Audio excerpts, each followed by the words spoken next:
Hi all. നമ്മൾ ഒന്നാമത്തെ യൂണിറ്റിൻ്റെ നോട്ട്സ് ഇട്ടിരുന്നു. 2 വീഡിയോ ആയിട്ടാണ് ഇട്ടിരുന്നത്. എല്ലാവരും കണ്ടു കാണുമല്ലോ. നമ്മളിന്ന് പഠിക്കാൻ പോകുന്നത് രണ്ടാമത്തെ ചാപ്റ്ററായ എവേ ഫ്രം ഡിസീസസ്. പേര് കേൾക്കുമ്പോൾ തന്നെ അറിയാമല്ലേ, രോഗങ്ങളെക്കുറിച്ചും അതിൽ നിന്നും എങ്ങനെ മുക്തി നേടാം എന്നതൊക്കെയാണ് നമ്മൾ ഈ പാഠത്തിൽ പഠിക്കുന്നത്. ആദ്യം തന്നെ ഒരു കാർട്ടൂൺ അവിടെ നൽകിയിട്ടുണ്ട്. Did you read the conversation? നമ്മൾ ആ കോൺവെർസേഷൻ വായിച്ചോ എന്നതാണ് ആദ്യത്തെ ചോദ്യം തന്നെ. നമുക്കൊന്ന് വായിച്ചു നോക്കാം. It is a viral fever. Anyone else at home caught with fever? Doctor ചോദിക്കുകയാണ്, ഇതൊരു വൈറൽ ഫീവർ ആണ്, വീട്ടിലുള്ള ആർക്കെങ്കിലും പനിയുണ്ടോ എന്ന്.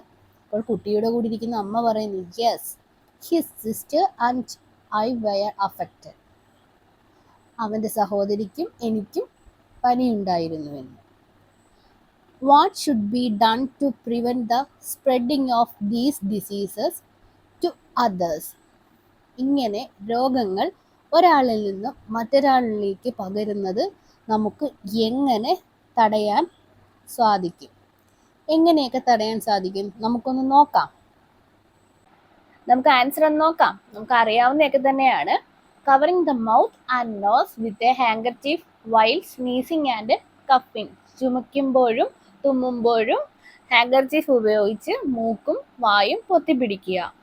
രണ്ടാമത്തത് വിയറിങ് ഫേസ് മാസ്ക് ഉപയോഗിക്കുക. Washing or sanitising hands before and after having food. ആഹാരം കഴിക്കുന്നതിന് മുൻപും ശേഷവും കൈ കഴുകുകയും സാനിറ്റൈസ് ചെയ്യുകയും ചെയ്യുക. Avoid sharing personal belongings like apparel, face mask, razors etcetera. എന്താണ് നമ്മുടെ അപ്പാരൽ, വസ്ത്രം, ചെരുപ്പ് തുടങ്ങിയവ, പിന്നെ ഫേസ് മാസ്ക്, റേസേഴ്സ്, ഇതൊന്നും മറ്റുള്ളവരുമായിട്ട് അസുഖമുള്ളപ്പോൾ ഷെയർ ചെയ്യരുത്. Write the names of diseases you know in your science diary. നിങ്ങൾക്കറിയാവുന്ന രോഗങ്ങളുടെ പേര് സയൻസ് ഡയറിയിൽ എഴുതാനാണ് പറഞ്ഞിരിക്കുന്നത്. Are they all communicable? അവയെല്ലാം പകരുന്നവയാണോ? നമുക്കൊരു ടേബിൾ ഉണ്ട്, നോക്കിക്കേ. Communicable diseases and non communicable diseases. Communicable എന്തൊക്കെയാണ്? Dengue fever, jaundice, tuberculosis, malaria. ഈ നോൺ കമ്മ്യൂണിക്കബിളോ? Cancer, diabetes, asthma, arthritis. ഇതിൽ നോൺ കമ്മ്യൂണിക്കബിൾ എന്ന് പറഞ്ഞാൽ അത് ഒരിക്കലും കൂടിയിരിക്കുന്ന ഒരാൾക്ക് പകരുന്ന ഒരു അസുഖമല്ല. നോക്കിക്കേ, communicable diseases are those which spread from one person to others. ഒരാളിൽ നിന്നും മറ്റൊരാളിലേക്ക് പകരുന്ന രോഗത്തിനെയാണ് കമ്മ്യൂണിക്കബിൾ ഡിസീസസ് എന്ന് പറയുന്നത്. നമുക്കിനി അടുത്ത പഠിക്കാനുള്ള ടേം പാൻഡമിക്സ്. നിങ്ങൾ കേട്ടിട്ടുണ്ടാവും. When communicable diseases spread to other countries or continents and affect a large number of people, it is called a pandemic. അതായത് ഈ പകരുന്ന രോഗങ്ങൾ ഒരു രാജ്യത്ത് നിന്നും മറ്റൊരു രാജ്യത്തേക്കോ ഒരു വൻകരയിൽ നിന്നും മറ്റൊരു വൻകരയിലേക്കോ ബാധിക്കുകയും ഇത് ധാരാളം ആളുകളെ ബാധിക്കുകയും ചെയ്യുമ്പോഴാണ് ഇതിനെ എന്തെന്ന് പറയുന്നത്? പാൻഡമിക് എന്ന് പറയുന്നത്. എല്ലാ പാൻഡമിക്കും ഒരു കമ്മ്യൂണിക്കബിൾ ഡിസീസ് ആണ്. ഈ നമ്മൾ തരണം ചെയ്ത, സർവൈവ് ചെയ്ത കുറേ പാൻഡമിക്കിൻ്റെ പേര് അവിടെ കൊടുത്തിട്ടുണ്ട്. Small pox, tuberculosis, plague, COVID-19. ഇതൊക്കെ നമ്മൾ തരണം ചെയ്തതാണ്.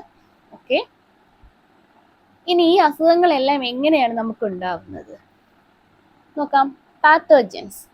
Most communicable diseases are caused by microorganisms like bacteria, virus and fungi that cannot be seen with the naked eyes. Micro organisms ആണ് ഇത് പരത്തുന്നത്. ഇവയെ നമുക്ക് നമ്മുടെ നേക്കഡ് ഐസ്, നഗ്ന നേത്രം കൊണ്ട്, അതായത് നമുക്ക് നേരിട്ട് ഇവയെ കാണുവാൻ സാധിക്കുകയില്ല. ആരൊക്കെയാണ് ഇവര്? Bacteria, virus, fungi. ഓക്കെ, അങ്ങനെയുള്ള അസുഖം പരത്തുന്ന മൈക്രോ ഓർഗാനിസത്തെ വിളിക്കുന്ന പേരാണ് പാത്തോജൻസ്. എന്താണ്? They are called pathogens because they cause disease. Disease വരുത്തുന്നവരാണ് പാത്തോജൻസ്. എല്ലാ മൈക്രോ ഓർഗാനിസംസും പാത്തോജൻസ് അല്ല. ബാക്ടീരിയ, വൈറസ് തുടങ്ങിയ പാത്തോജൻസിന്റെ മൈക്രോസ്കോപ്പിക് വ്യൂ ആണ് താഴെ തന്നിരിക്കുന്ന 2 ചിത്രത്തിൽ കാണുന്നത്. നമുക്ക് ഇവരെ നേരിട്ട് കാണാൻ കഴിയില്ല. അപ്പൊ നമ്മൾ എന്ത് ചെയ്യും? അതിനായിട്ടൊരു ഇൻസ്ട്രുമെന്റ് യൂസ് ചെയ്യും. അതിന്റെ പേരാണ് മൈക്രോസ്കോപ്പ്. മൈക്രോസ്കോപ്പിലുള്ള ചിത്രമാണ് നിങ്ങൾ ആ കാണുന്നത്. Living with the micro organisms നോക്കാം. Not all micro organisms are pathogens. നമ്മൾ നേരത്തെ പറഞ്ഞ കാര്യം, എല്ലാ മൈക്രോ ഓർഗാനിസംസും പാത്തോജൻസ് അല്ല. There are many beneficial bacteria in our body. നമ്മുടെ ശരീരത്ത് നമുക്ക് ഉപകാരപ്രദമായ ധാരാളം ബാക്ടീരിയാസ് ഉണ്ട്. They help in the digestion and absorption of our food. ദഹനത്തിലും അതിൽ നിന്നും എന്താണ് മിനറൽസും ന്യൂട്രിയൻസും ഒക്കെ അബ്സോർബ് ചെയ്യാനും ബാക്ടീരിയ നമ്മളെ ഹെൽപ്പ് ചെയ്യുന്നുണ്ട്. There are many instances where microorganisms can be useful to us. ഇതേപോലെ ഒരുപാട് സന്ദർഭങ്ങൾ ഉണ്ട്. Dosa batter is fermented by certain bacteria. ദോശയുടെ മാവില്ലേ, അതെന്താണ്? ഒരു ബാക്ടീരിയൽ റിയാക്ഷൻ ആട്ടോ. നമ്മൾ രാത്രിയിൽ അരച്ച് വെച്ച് രാവിലെയല്ലേ ദോശ ചുടുന്നത്. Bacteria and fungi break down organic matter and add it to the soil. Bacteria ഫംഗസും ഒക്കെ എന്താണ്?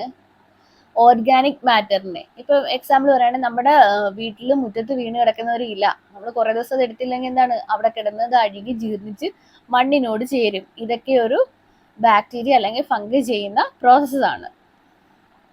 Find more instances where micro organisms are beneficial and write them in your science diary. Microorganisms നമുക്ക് എന്താണ് beneficial ആയിട്ട് ചെയ്യുന്ന കാര്യങ്ങൾ list down ചെയ്യാനാണ് പറഞ്ഞിരിക്കുന്നത്. നമുക്ക് നോക്കാം എന്തൊക്കെയാണെന്ന്. They help in food digestion. നമ്മൾ ഓൾറെഡി പറഞ്ഞതാണ് അല്ലെ, ഡൈജഷൻ പ്രോസസ്സിന് ഹെൽപ്പ് ചെയ്യുന്നു. Microbes help in farming also. കൃഷിയിലും ഇവര് സഹായിക്കുന്നുണ്ട്. They protect against infection in body. നമ്മുടെ ശരീരത്തുണ്ടാകുന്ന ഇൻഫെക്ഷനെതിരെ പ്രൊട്ടക്റ്റ് ചെയ്യുന്നുണ്ട്. They also act as decomposers. അതെന്താണ്? അത് നമ്മൾ നേരത്തെ പറഞ്ഞ ഇല ജീർണിച്ച് മണ്ണിലേക്ക് അലിഞ്ഞു ചേരുന്ന പ്രോസസ് ഇല്ലേ, അതാണ് ഡീകമ്പോസിഷൻ. അപ്പൊ അതിന് ഇവർ സഹായിക്കുന്നതുകൊണ്ട് അവരെ ഡീകമ്പോസേഴ്സ് എന്ന് പറയും. Micro organisms help in creating medicines like antibiotic. Antibiotic തുടങ്ങിയ മരുന്നുകൾ ഉൽപ്പാദിപ്പിക്കുവാൻ ഇവരെ നമ്മൾ ഉപയോഗിക്കുന്നുണ്ട്. They are used in the preparation of curd, bread and cake. ഇവിടെ നിർമ്മാണത്തിന് മൈക്രോ ഓർഗാനിസംസ് നമ്മൾ ഉപയോഗിക്കുന്നുണ്ട്. ഓക്കെ, ഇനി നെക്സ്റ്റ് നമുക്ക് എന്താന്ന് നോക്കാം. The world of fungi.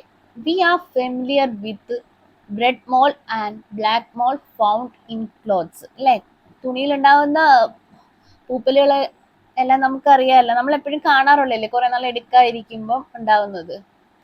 They are all fungi. അതെല്ലാം എന്താണ്? ഫംഗസ് ആണ് കേട്ടോ. Candida, Cryptococcus and Histoplasma are some of the fungi that cause diseases to human. മനുഷ്യർക്ക് അസുഖങ്ങൾ ഉണ്ടാക്കുന്ന 3 ഫംഗയാണ്. ഏതാണ്? Candida, Cryptococcus, Histoplasma. ഇതെല്ലാം പേരെല്ലാം പഠിച്ചു വെക്കണം കേട്ടോ. The world of fungi includes everything from edible mushrooms to those that cannot be seen with the naked eyes. അതായത് നമ്മൾ കഴിക്കുന്ന, നമുക്ക് എഡിബിൾ ആയിട്ടുള്ള മഷ്റൂമിൽ തുടങ്ങി നമുക്ക് കാണാൻ കഴിയാത്ത പല വസ്തുക്കളിൽ വരെ എന്താണ്? ഫംഗസിന്റെ ലോകം പടർന്നു കിടക്കുന്നു എന്നാണ് പറയുന്നത്. ഓക്കെ, അപ്പോൾ ഫംഗസ് കൊണ്ട് നമ്മൾ ഇന്നത്തെ ക്ലാസ് ഇവിടെ നിർത്തുവാണ്. നെക്സ്റ്റ് 2 വീഡിയോ ആയിട്ട് ബാക്കി മൊത്തത്തിൽ ഒരു 3 പാർട്ടായിട്ടാണ് ഈ യൂണിറ്റ് ചെയ്യാൻ പോകുന്നത്. എല്ലാവർക്കും ക്ലാസ്സുകൾ ഇഷ്ടമായെങ്കിൽ ലൈക്ക് ചെയ്യണം, കമൻറ്റ് ചെയ്യണം, നിങ്ങളുടെ അഭിപ്രായങ്ങളൊക്കെ പറയണം. ഓക്കെ.